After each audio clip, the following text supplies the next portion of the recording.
Well, now's time for the audience to start thinking about those questions. I'm going to give these two a couple of follow-up questions, and then we'll come to the audience for your questions. So start thinking about those right now. Bridget, I'm going to go to you first. There's a common belief out there that homelessness is just an urban issue, and it doesn't affect those in rural communities. Is homelessness an urban challenge? That's a good question, Chris. I will say that no, it's not just an urban challenge. It affects the people in the suburbs. It affects rural communities. Most homelessness occurs in cities. However, about 25% of people who are experiencing homelessness are experiencing homelessness in the suburbs, and about 7% nationally are experiencing homelessness in rural communities. Rural homelessness can look different than urban homelessness, and that is in part because there are fewer resources in rural communities for homeless services, and so you're less likely to see people perhaps sleeping on the streets or outdoors. You're more likely to see homelessness in cars or campers, and some of the other differences is that one of the biggest issues with rural homelessness is an issue of housing quality. People often leave their homes because of housing quality as opposed to being forced out via eviction.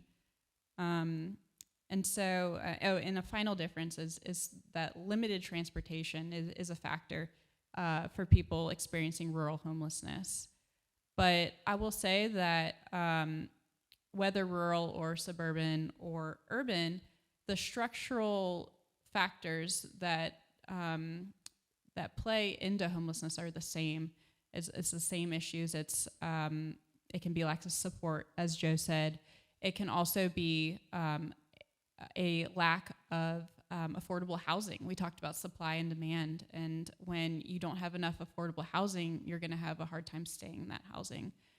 It's also a lack of adequate income and having a living wage job, and so those two especially are structural factors that impact people both in the cities and in the country, and are the main factors in why someone may experience homelessness in the first place. Thank you. Joe, efforts are being made on a daily basis. You're involved with it. Bridget's involved with it in terms of, how do we tackle this problem? Can you talk about the local policies and infrastructures to help reduce the amount of people who are homeless in our area? Thank you, Chris. I want to share, first of all, I really want to invite us to, first of all, imagine. I spent much of my work working assisting men in finding meaningful employment. So I really want us to imagine tonight and maybe spur us to think about ways that actually maybe policies or programs that currently don't exist in Charlotte right now, particularly in regard to employment. One of my dreams, first of all, is for Charlotte to be a national leader in advancing the cause of hiring persons with criminal records. And I think that's a real significant need in this city. I have a dream of a yearly celebration at our Charlotte Convention Center with hundreds of businesses being celebrated that are championing and modeling fair chance hiring. I think, Bridget, you spoke about being from Cincinnati, and the Beacon of Hope Business Alliance in Cincinnati is one of those models that I really look to for inspiration. There's also a great book out there called Untapped Talent that really speaks to how we can address this gap and this real critical need. Brian Stevenson, another one of my heroes, says that each of us is more than the worst thing that we have ever done. Each of us is more than the worst thing we've ever done. We give lip service to this, we say we believe this, but in our hiring practices, we don't often find this. Another dream I have for Charlotte is finding a creative resource center, developing one that assists individuals with expunging their criminal records and restoring driver's licenses.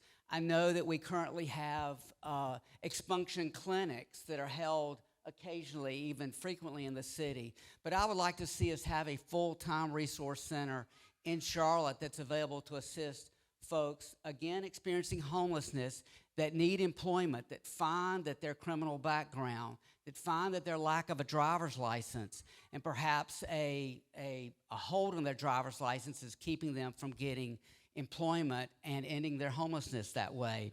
Another dream I have is for more paid internships and training opportunities for our folks experiencing homelessness. Red Ventures Road to Hire is one of those programs that already exist in Charlotte. It's doing a really excellent job at this, at offering a paid internship. Many of our guests would like to attend school, but if you've got to make money, you've got to be working a full-time job, but at the same time you're trying to attend school. At the same time, you may indeed be living at a shelter. That's an enormous challenge to undertake, and so that's why I underscore the need for paid internships. And you already mentioned the need for transportation and the need for affordable transportation in Charlotte. I think of programs like Wheels for Hope that are located in a number of cities where folks are able to purchase a car at a very reasonable price, like $500, and able to achieve transportation and able to get to work. Again, another huge challenge for our guests at Roof Above. Bridget has already mentioned naturally occurring affordable housing, NOAA. We absolutely must preserve those older communities, apartment communities in Charlotte that rent for reasonable amounts of money. Once a NOAA is gone, it's gone forever. And so we find that folks are purchasing these older communities, maybe they're upgrading them, and suddenly the rent goes from $750, $765 a month to $1,100 a month. And that totally prices out many of the folks in our community from getting housing there. So again, we absolutely need to be preserving NOAA if at all possible. I'm really inspired by the work of Mark, and I've lost his name, Mark Etheridge. Thank you. I want to say Edgerton. Mark Etheridge. And his work in this regard. They're doing amazing work in conjunction with the Housing Impact Fund. Another great gift to the city of Charlotte, which has provided us a $58 million base of capital in which to purchase more NOAA properties in Charlotte. I believe they're at one point had a goal of 1,500 units over the next 2 years. Again, that's still a drop in the bucket. It's still a drop in the bucket, but it's a major achievement, and really grateful for that.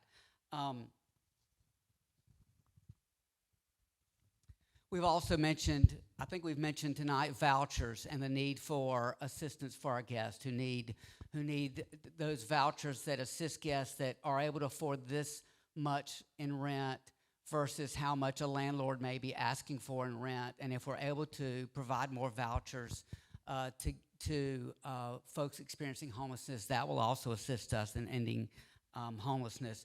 Our executive director, Liz Clayson-Kelly, shared this one with me just this week. As we think about folks who are on disability income and only earning about $845 a month. Well, of course, on that alone, there are no properties out there for you unless there's some kind of assistance. And she suggested to me this week the possibility of not only having the SSI, but also tying that with a housing voucher. That would, again, assist us in ending homelessness. And finally, adaptive reuse, and looking at the properties in Charlotte that, like the Rise on Clanton, could be changed. I know that I read in yesterday's paper about an adaptive reuse project that the Charlotte Observer was talking about. So again, I think there are a lot of opportunities. All we're limited by is our imagination and our resolve. Thank you. Well, now's the time for the audience to participate. Let's throw our questions at Bridget and Joe. And to help with that, we have Alex and Patrick. So if you do have a question, please direct it to them. And if you would wait to ask your question until the microphone is in front of you, because we are recording this.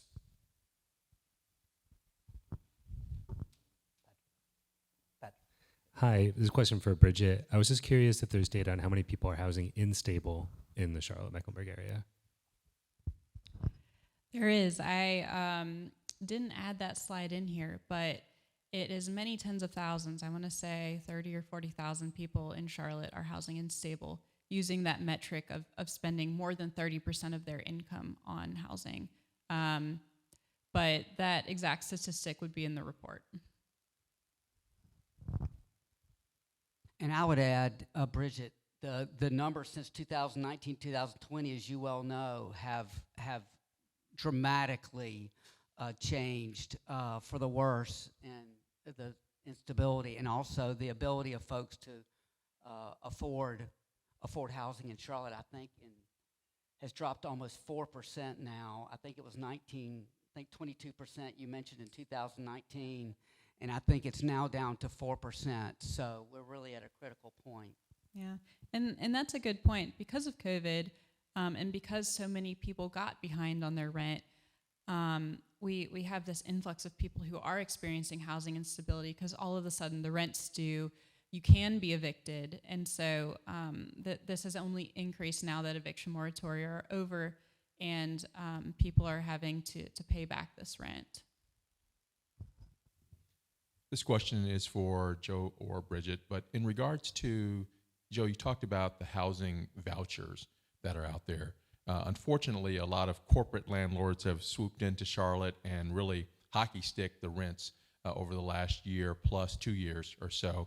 But what can be done in regards either the city, the county, or even the state to force more landlords to accept these housing vouchers? Because I see, I feel like there are a lot of folks out there that are trying to, do what the system has provided. However, the landlords aren't accepting these vouchers. Right. Well, I know that in a lot of areas of our country, there's a source of income discrimination and laws against that. I know in Charlotte, those only directly relate to properties that involve the city of Charlotte. So it's not a comprehensive source of income discrimination law. The other thing is, we also want to make the housing voucher program more user-friendly for landlords, and that's not to put it on to not point a finger at either the landlords or those who are renting, but to realize that in some cases the housing vouchers are difficult to use. And I think we have to, each of us here in this community have to change the perceptions around those who utilize housing vouchers and not reinforce stereotypes of those who need housing vouchers. And I think that's important for all of us in our conversations to not do that. But I think those are a couple of things that I can share with you. How much of a factor is the lack of mental health resources in the community?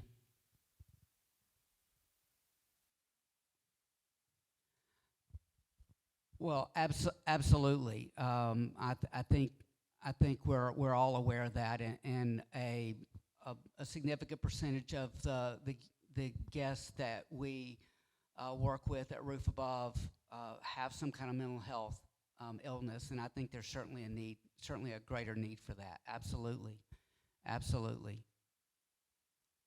And I think when we deinstitutionalized our folks in need of mental health services, certainly we didn't have other structures in place, and so that certainly added to the crisis of homelessness. Yes, so my question is, if at all possible, what would it take, right? The challenge is to have this presented on a ballot or to get it in front of the folks who can actually say, hey, this is a challenge that we can kind of meet face to face at some point. Like, what would it take to get to that point? So, and it's maybe, a question away from left field, but I just feel like, maybe there's something that could be done extra to get it to their tables on their ink pens so that something could happen. So what would it take to do that, if you have that answer?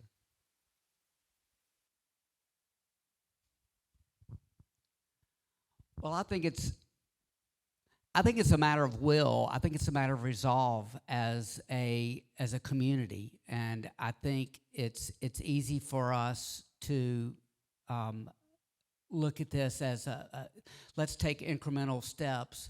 But I think it's possible for us, and I think in my opening statement, I would just challenge all of us to know that homelessness is solvable. And I think sometimes in our efforts at every level, we don't think it's solvable. But I think we have to believe it is solvable. We can find the answers to it, and we have to have the political and community will to make that happen. And I think we found that affordable housing is the solution to homelessness. And we absolutely have to make that, a priority as a city, a state, a country. I would also add that in our city, there is something called the Housing Trust Fund, which is a voter-supported trust fund. It's something that we vote on, I think, every 2 years. And so we as a community have the option to cast our vote to say, yes, I want our tax dollars to support this affordable housing. And that's certainly not the only solution. It's not enough. But money that goes towards that fund does go towards both restoring affordable housing, preserving that, and creating new affordable housing. So that's one small thing that every person in this room can do is with their ballot if they chose to. I am Pastor Moore. I'm from Kannapolis, North Carolina, but I currently live in Charlotte. And so I work with the mental health at Behavioral Health Charlotte as a chaplain. And he touched base on it. So what resources are we connecting to the social workers that are there to be able to help them? Because I hear about a lot of affordable housing, which is wonderful and great. But during COVID-19, we see a high rise in mental health. It really threw off balance where we're even seeing kids being admitted because of the simple fact that families cannot afford the kids. So what resources are we connecting to social workers that can be able to help with the mental illness to be able to help people to be able to afford housing? Wow, it's a huge need, I know that within Roof Above, we do have a mental health team that meets with our guests there. As far as the larger picture, I'm unsure of what's happening in a larger picture, particularly regarding children and youth. And I know our school system obviously sees that, obviously.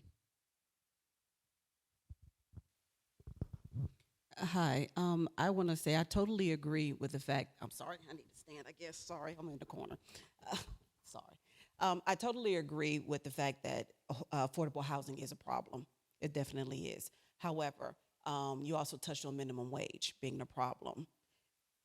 One of the biggest issues that I'm finding in my community is not only is affordable housing a problem, minimum wage a problem, but the qualifications are a problem.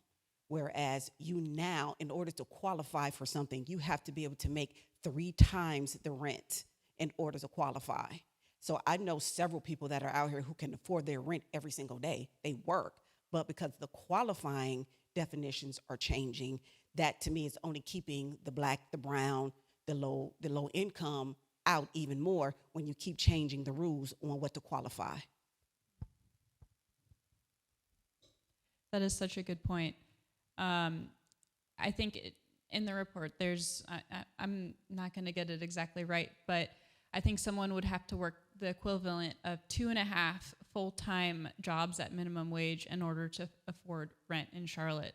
And there are not the hours in the day to work enough to afford rent if you are not making enough in an hourly wage. And so that I'm glad that you bring that up, because it is important both to have a livable wage income to be able to access affordable housing, and then there are these barriers like requirements to have three times your income, or requirements not to have an eviction record, a criminal record, lots of things that can pose as barriers to people who otherwise may be able to rent, but there's some kind of restriction.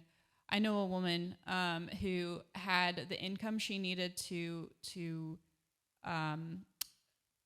afford to rent a place, but because of her eviction record, she could not find anywhere to rent, and so she was paying week to week in a motel, and she was paying more to stay in that motel than she would have paid to stay in her to rent in a lease situation.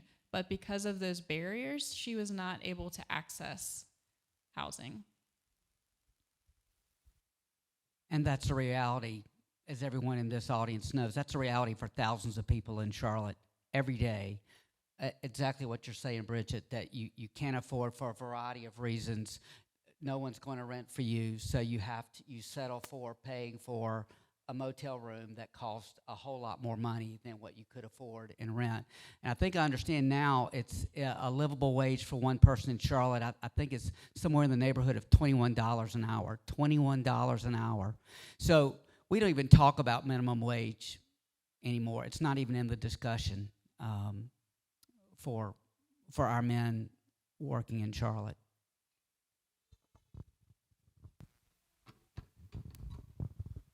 Okay, so now I have a question for as far as going to legislation. What is being done on a legislative standpoint to stop these,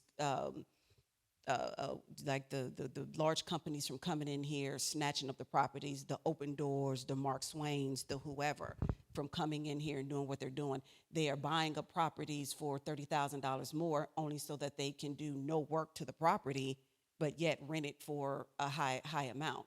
So what is being done to where Charlotte will say, okay, enough is enough, stop this?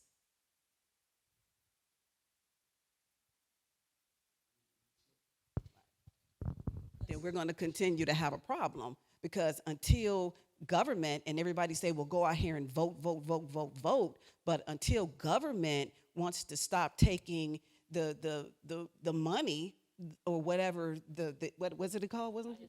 Yeah, at the highest bidder, your council people stop this. The area that I live in, it's so flooded. I mean, it's just like Florida or California. A blade of grass, there's an apartment, but yet we don't have enough roads space to be able to deal with all that traffic. So here you have all these apartments going up.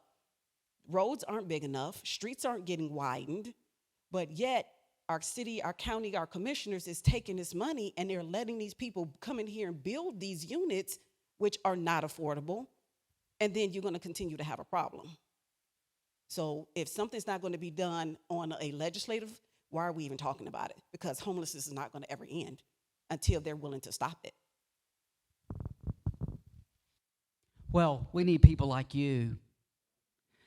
We need people like you beating the drum for justice and beating it in front of our elected officials again and again until they hear it loudly from us, but absolutely. I have a somewhat related question. There are municipalities around the country that are very sensitive to the whole issue of the decreasing inventory of affordable housing. And they are taking political positions which say to private developers, if you want to develop in our city or our county, you need to commit that a certain percentage of your development will be devoted towards affordable housing. My question to you is, where do we stand on that kind of philosophy in Mecklenburg County in requiring developers to commit to affordable housing as part of being given the option of new development? And what can we do publicly to enhance that, since we obviously have a great problem with a decreasing inventory of affordable housing? That's a great insight. What I do know is that communities like Davidson do have policies like that that require for any new developments to have affordable housing. But I do believe that is unique. I'm not aware of any widespread policy in Charlotte that requires that, but there are. I think it's more of on an optional basis. There are programs like the low income tax credit, which developers can use, and then at that point they are required to have some affordable units. But I think that could be an area of growth in Charlotte.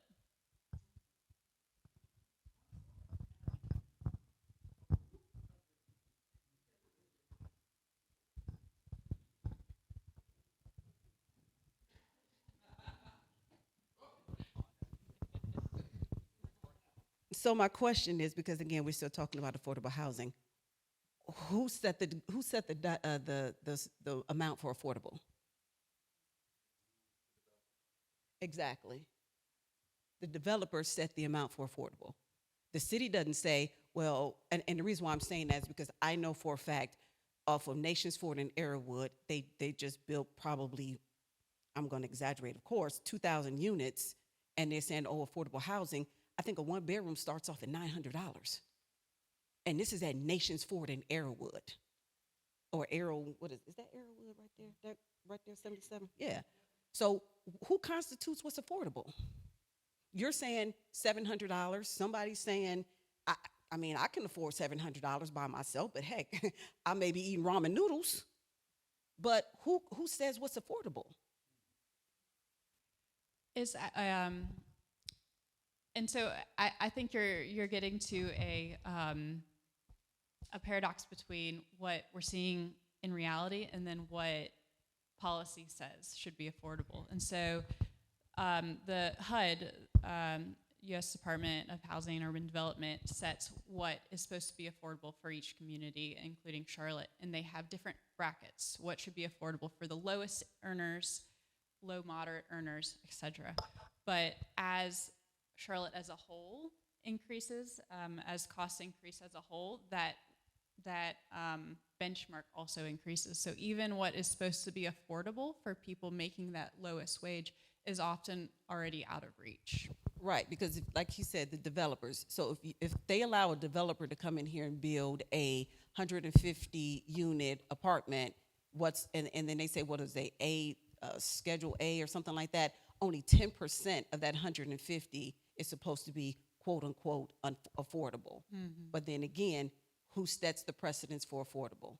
Yeah. So if that rent is $2,700 for a 2-bedroom, and if it's supposed to be affordable and 10% of that, who sets that for the affordability? Because still at 10% or whatever of a $2,700 one-bedroom apartment, that doesn't necessarily make that affordable for the person to actually be able to afford it. Yeah.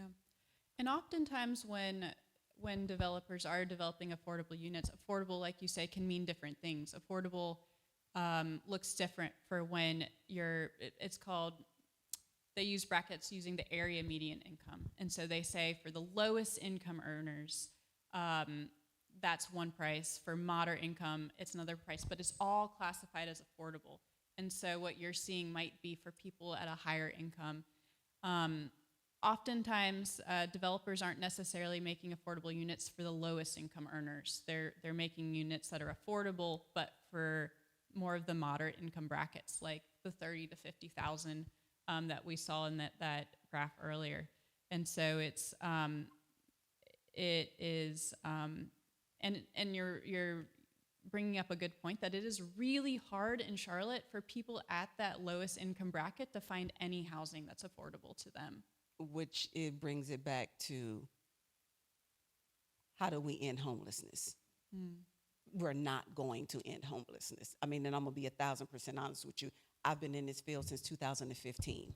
I've sat in these conversations since 2015.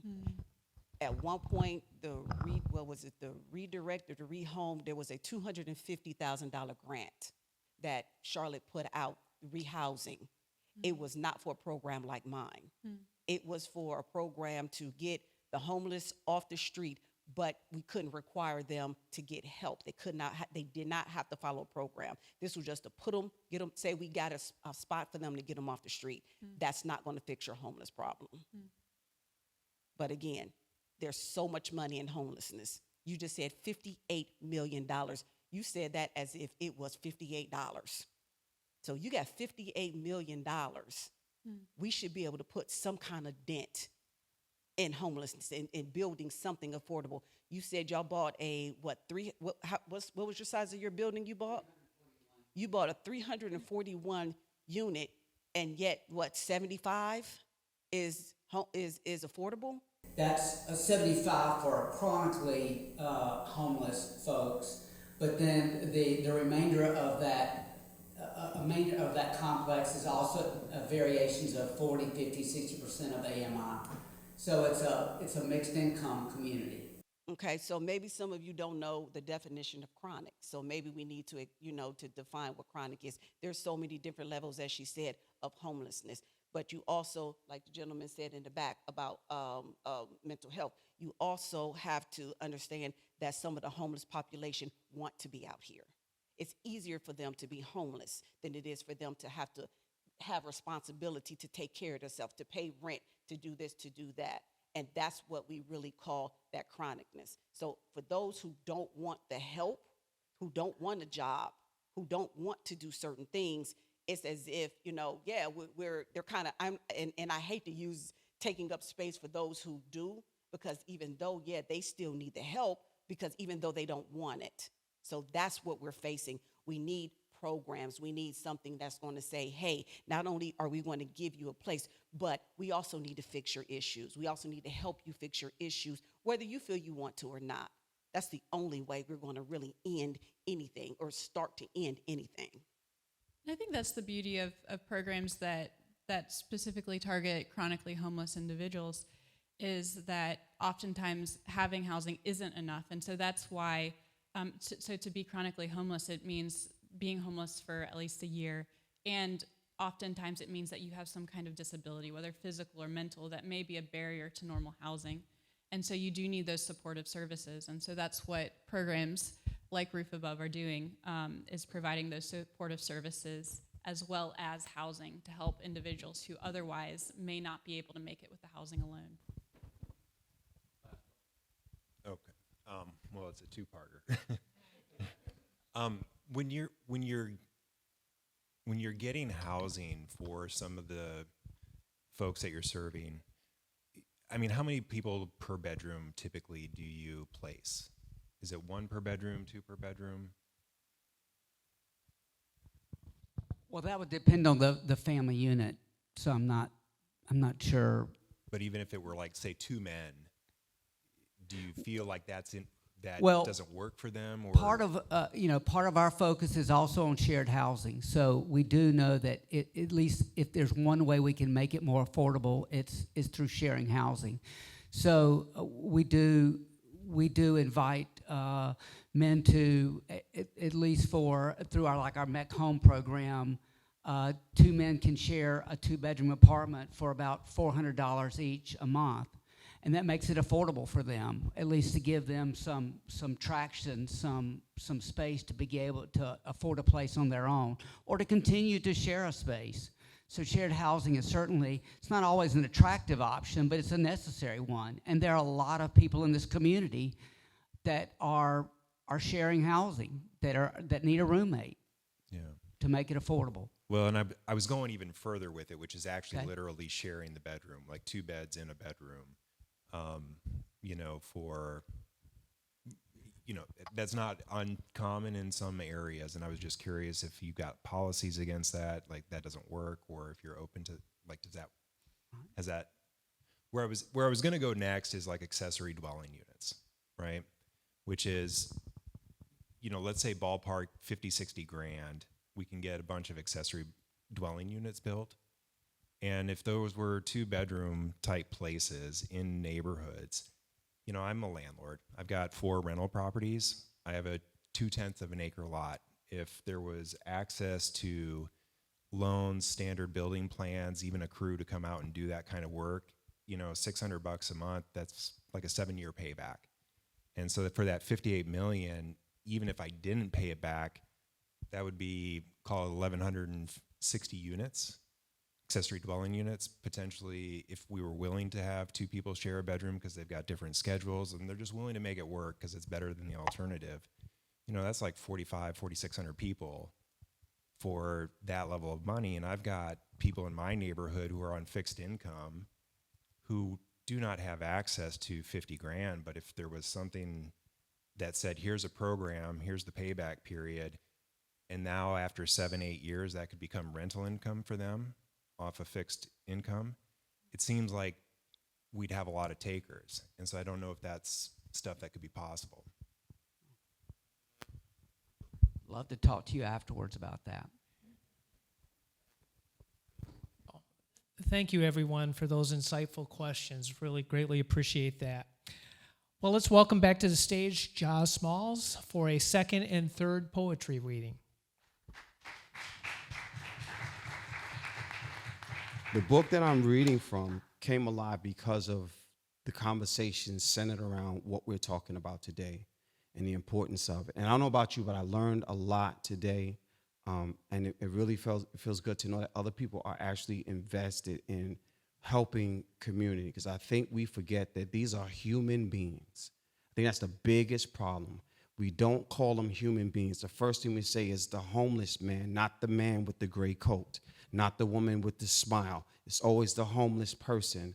And we don't have a lot of time, so I'm not gonna do a lot. I'm not gonna read that poem, I'll read another one to close out.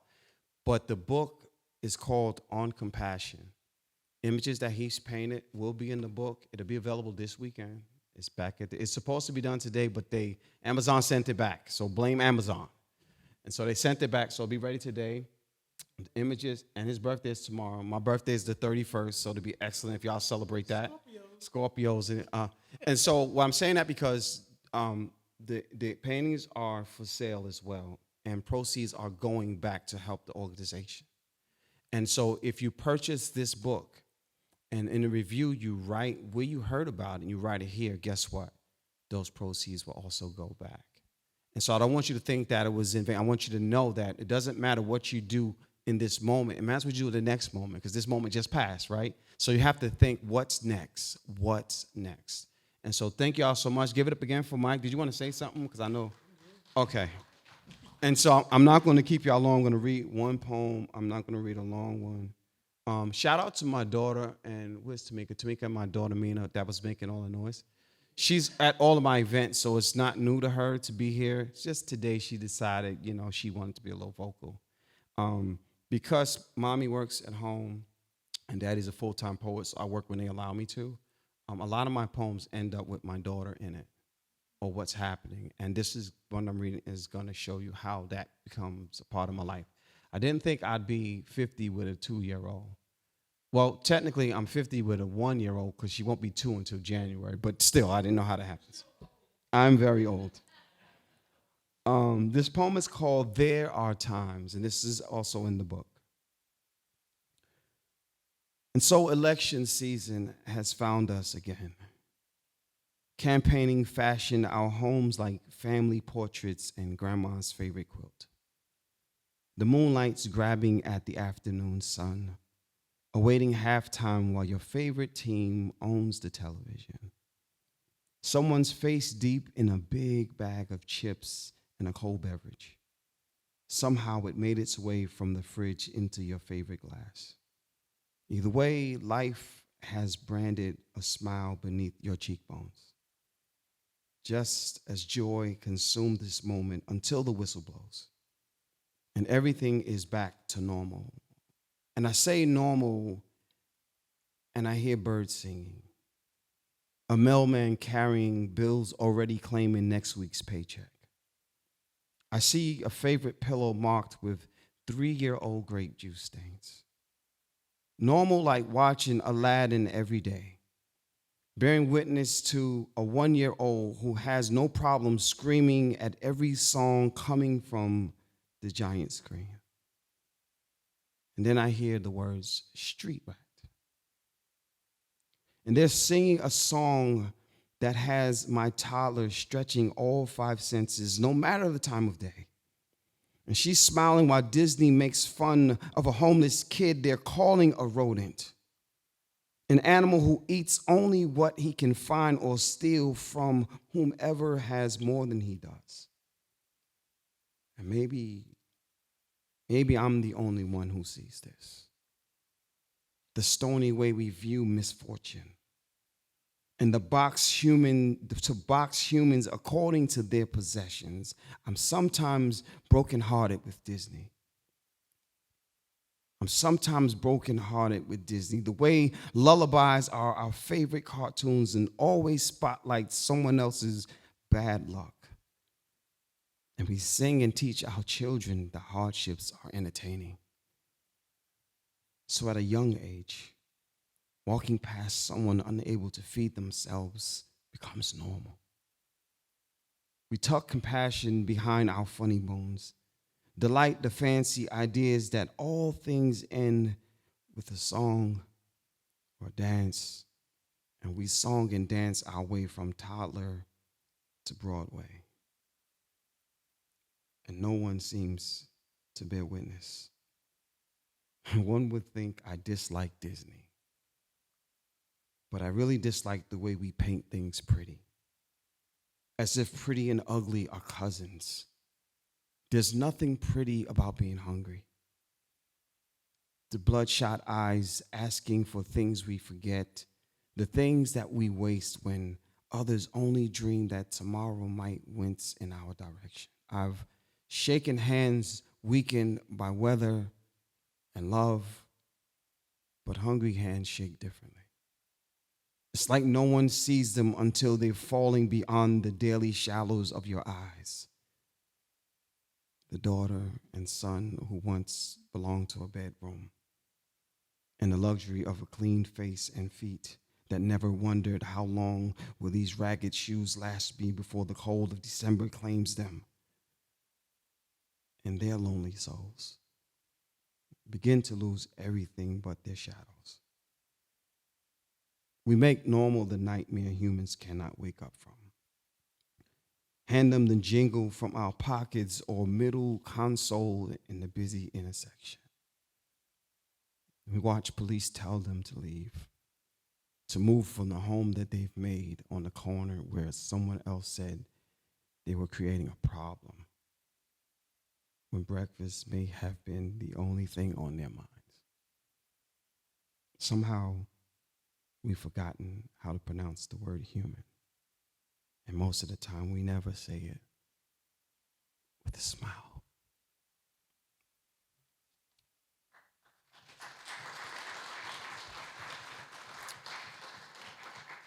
I want to thank everybody who was a part of this moment. Homelessness is not a problem. It is a challenge. And if you're breathing, right? You had coffee today, soup, cheese and crackers. Somebody did not. And so I'm not telling you to take everything you have to make change, but just a little change makes change. That's all we need. I love y'all. Thank y'all so much.